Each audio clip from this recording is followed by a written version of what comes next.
ನಮಸ್ತೆ ಎಲ್ರಿಗೂ ಕಿಚನ್ ಕನ್ನಡತಿ ಯೂಟ್ಯೂಬ್ ಚಾನಲ್ಗೆ ಸ್ವಾಗತ.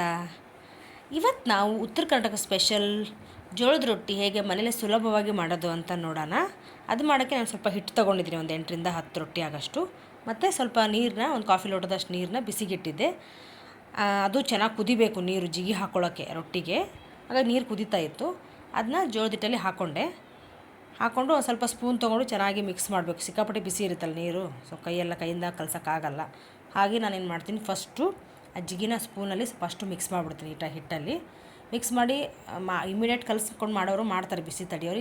ಇಲ್ಲ ಅಂದರೆ ನಮ್ಗೆ ಬಿಸಿ ತುಂಬ ಮುಟ್ಟೋಕ್ಕಾಗಲ್ಲ ಅಂದರೆ ಒಂದು 2 ನಿಮಿಷದಿಂದ 5 ನಿಮಿಷದ ಒಳಗಡೆ ಬಿಟ್ಟರೆ ಸ್ವಲ್ಪ ಅದು ತಣ್ಣಗಾಗಿರುತ್ತೆ. ಆವಾಗ ನಾವು ಫಸ್ಟು ನಾನು ಜಿಗಿ ಹಾಕ್ಕೊಂಡಿದ್ನಲ್ಲ, ಅದನ್ನ ನಾನು ತಣ್ಣೀರು ಹಾಕಿಲ್ಲ ಇವಾಗ, ಅದನ್ನು ಫಸ್ಟು ನಾದ್ಕೊಂಡ್ಬಿಡ್ತೀನಿ. ಆ ಜಿಗಿ ಜೊತೆ ಹಿಟ್ಟನ್ನ ಫಸ್ಟ್ ನಾದ್ಕೊಂಡ್ಬಿಡ್ತೀನಿ. ಅದು ನಾದಿದ್ಮೇಲೆ ಅದೆಲ್ಲ ನೀಟಾಗಿ ಮಿಕ್ಸ್ ಆದಮೇಲೆ ನಾನು ಇವಾಗ ಸ್ವಲ್ಪನೇ ತಣ್ಣೀರು ಹಾಕ್ಕೊಂಡು ನಾದ್ತೀನಿ. ಅದು ನಾದೋದ್ರಲ್ಲೇ ಇರೋದು ಮೇನು.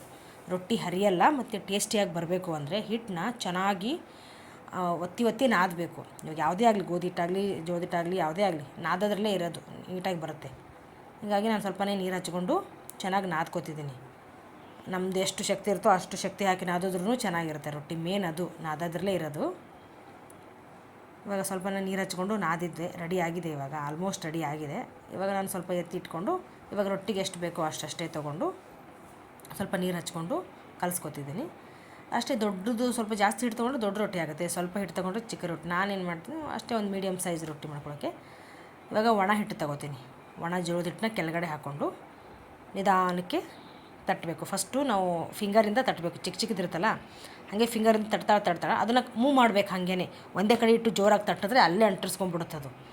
ಹಾಗಾಗಿ ನಾವೇನು ಮಾಡಬೇಕಂದ್ರೆ ಕೆಳಗಡೆ ಒಣ ಹಿಟ್ಟನ್ನ ಹಾಕಿರ್ತೀವಲ್ವ, ಹಾಗೆ ಆ ಕೈಯಿಂದ ಮೂವ್ ಮಾಡ್ಕೊಂಡು ಸ್ವಲ್ಪ ತಟ್ಟೋದು ಮೂವ್ ಮಾಡೋದು, ಸ್ವಲ್ಪ ತಟ್ಟೋದು ಮೂವ್ ಮಾಡೋದು ಮಾಡಿ ಹಾಗೆ ಚಿಕ್ಕ ದೊಡ್ಡದಾಗ್ತಾ ನಾವು ಪೂರ್ತಿ ಅಂಗೈ ಹಚ್ಚಬೇಕು. ಇನ್ನೂ ದೊಡ್ಡದಾಗ್ತಾ ಎರಡೂ ಕೈಯಿಂದನೂ ತಟ್ಟಬೇಕು.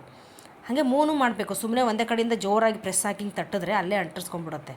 ಮತ್ತು ನಮ್ಮ ಹಿಟ್ಟು ಕೆಳಗಡೆ ಏನೋ ಒಂದು ಸ್ವಲ್ಪ ಅಂಟಿಸ್ತಿದೆ ಅಂದರೆ ಒಣ ಹಿಟ್ಟು ಹಾಕಿ ಮತ್ತೆ ಎರಡು ಕೈಯಿಂದನೂ ಹೀಗೆ ಮೂವ್ ಮಾಡಿಕೊಂಡು ಹಾಗೆ ತಟ್ಟಬೇಕು. ಲೆಫ್ಟ್ ಹ್ಯಾಂಡಿಂದ ಹಿಂಗೆ ಮೇಲ್ಗಡೆ ಸರಿಸಿದ್ರೆ ರೈಟ್ ಹ್ಯಾಂಡಿಂದ ಒಂದು ಸ್ವಲ್ಪ ಈ ಕಡೆ ಕೆಳಗಡೆ ಎಳ್ಕೋಬೇಕು. ಆ ಥರ ಮಾಡಿದ್ರೆ ಅದು ಅಂಟಿಸಲ್ಲ. ರೊಟ್ಟಿ ಎಷ್ಟು ಬೇಕೋ ಅಷ್ಟು ತೆಳುವಾಗಿ ಮಾಡ್ಕೋಬೋದು. ಇವಾಗ ಒಂದು ಮೀಡಿಯಮ್ ಸೈಜ್ ಮಾಡಿದ್ದೀನಿ. ಅದನ್ನ ಒಂದು ಸ್ವಲ್ಪ ಎಡ್ಜಿಗೆ ತೊಗೊಂಬಂದು ಒಂದು ಕೈಲಿ ಹಿಂಗೆ ರೈಟ್ ಕೈಗೆ ಹಾಕ್ಕೊಂಡು ಹಂಚು ಆಲ್ರೆಡಿ ನಾನು ಕಾಯಕ್ಕಿಟ್ಟಿದ್ದೆ. ಇದು ಕಬ್ಬಣದ ಹಂಚು. ನಮ್ಮೂರ ಕಡೆ ಎಲ್ಲ ಏನು ಮಾಡ್ತಾರೆ, ರೊಟ್ಟಿ ಹಂಚು ಅಂತಲೇ ಕರೆಯೋದು ಇದಕ್ಕೆ. ಆ ರೊಟ್ಟಿ ಹಂಚಿದು ಇದನ್ನು ಆಲ್ರೆಡಿ ಬಿಸಿಗಿಟ್ಟಿದೆ, ಬಿಸಿ ಆಗಿದೆ. ಇವಾಗ ರೊಟ್ಟಿ ಹಾಕಿದ್ನಲ್ಲ, ಒಂದು ಕಾಟನ್ ಬಟ್ಟೆ ಇಟ್ಕೊಂಡಿರ್ತೀನಿ ರೊಟ್ಟಿಗೆ ಹಚ್ಚೋಕ್ಕೆ. ಸ್ವಲ್ಪ ನೀರಲ್ಲಿ ಅದ್ದಿ ಹಿಂಡಿಬಿಟ್ಟು ಇವಾಗ ಎಲ್ಲ ಇವನ್ ಆಗಿ ಎಲ್ಲೂ ಗ್ಯಾಪ್ ಇಟ್ಟಿದ್ದೀರ ನೀರು ಹಚ್ಕೊಂಡು ಒಂದು 30 ಸೆಕೆಂಡ್ಸ್ ಬಿಟ್ಟು ಅದು ಸ್ವಲ್ಪ ಬೆಂದಿದೆ. ಬೆಂದಮೇಲೆ ಈ ಕಡೆ ಒಂದು ಸೈಡಿಂದ ಇನ್ನೊಂದು ಸೈಡು ಎತ್ತಾಕೋಬೇಕು. ನೋಡಿ ಇವಾಗ ಬೆಂದಿದೆ, ಎತ್ತಾಕಿದ್ದೀನಿ. ಈ ಥರ ಆಗಿದೆ. ಹಾಗೆ ಒಂದೇ ಕಡೆ ಬಿಟ್ಟರೆ ಅದು ಒಂದೇ ಕಡೆ ಇದಾಗುತ್ತೆ, ಸೀದೋಗುತ್ತೆ. ಎಲ್ಲ ಕಡೆಯೂ ಬೇಯಬೇಕಂದ್ರೆ ಇವನ್ ಆಗಿ ಅದನ್ನು ಎತ್ತಿ ಹಾಕಬೇಕು. ಮತ್ತು ಒಂದು ಕಾಟನ್ ಬಟ್ಟೆಯಿಂದ ಹಿಂಗೆ ಒತ್ತಿದ್ರೆ ಸ್ವಲ್ಪ ಪೂರಿ ಥರನೂ ಉಬ್ಬುತ್ತೆ. ಹಾಗೆ ಹಸಿ ಇರೋದೆಲ್ಲ ಚೆನ್ನಾಗಿ ಬೇಯುತ್ತೆ. ಇವಾಗ ನೋಡಿ ಜೋಳದ ರೊಟ್ಟಿ ಚೆನ್ನಾಗಿ ರೆಡಿಯಾಗಿದೆ ಹೆಸರು ಕಾಳು ಪಲ್ಯ ಜೊತೆ. ನೀವು ಒಂದ್ಸಲಿ ಟ್ರೈ ಮಾಡಿ, ಹೇಗೆ ಬಂದಿತ್ತು ಕಮೆಂಟ್ ಮಾಡಿ. Thanks for watching.